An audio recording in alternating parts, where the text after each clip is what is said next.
SpaDeX mission কি? ভারতের জন্য কেন এই মহাকাশ অভিযান গুরুত্বপূর্ণ?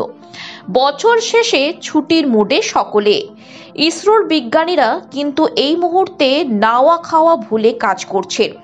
আজ 30শে ডিসেম্বর তাদের বড় পরীক্ষা, আর এই পরীক্ষায় ইসরো পাশ করলে মহাকাশ বিজ্ঞানে বিশ্বের চতুর্থ দেশ হিসেবে এক মাইলস্টোন ছোঁবে ভারত।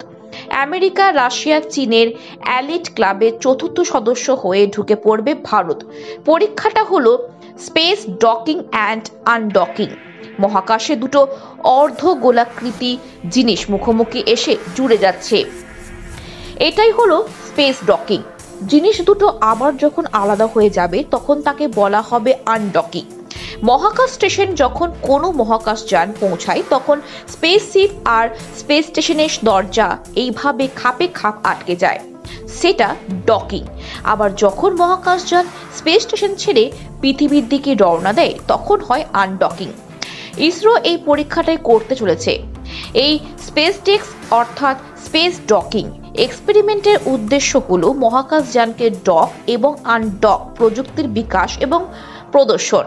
এর মানে হচ্ছে পৃথিবীর কক্ষপথে ঘূর্ণায়মান দুটো মহাকাশযানকে সংযুক্ত করা বা ডকিং এবং তাদের বিচ্ছিন্ন করা বা আনডকিং এর জন্য প্রয়োজনীয় যে প্রযুক্তি তারই বিকাশ।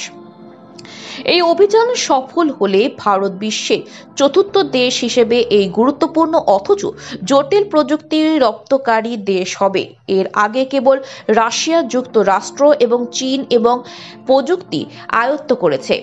দেশটির কেন্দ্রীয় বিজ্ঞান ও প্রযুক্তি প্রতিমন্ত্রী ভূবিজ্ঞান প্রতিমন্ত্রী ডক্টর জিতেন্দ্র সিং গণমাধ্যমকে বলেছেন, চলতি বছরে ইসরোর শেষ অভিযান ঐতিহাসিক কারণ এর উদ্দেশ্য মহাকাশে দুটো কৃত্রিম উপগ্রহকে একত্রিত করার জটিল পদ্ধতি রপ্তকর। ডকিং এবং আনডকিং প্রযুক্তি ভারতের মহাকাশ অভিযান সংক্রান্ত উচ্চাকাঙ্ক্ষা যেমন চন্দ্রাভিযান, মহাকাশ থেকে নমুনা সংগ্রহ ইত্যাদির জন্য যেমন অপরিহার্য, একইভাবে মহাকাশ প্রযুক্তিতে বলীয়ান দেশের তালিকায় নিজেকে প্রতিষ্ঠিত করার ক্ষেত্রেও এটি ভারতকে সুবিধা দেবে বলে বলেছেন বিশ্লেষকরা।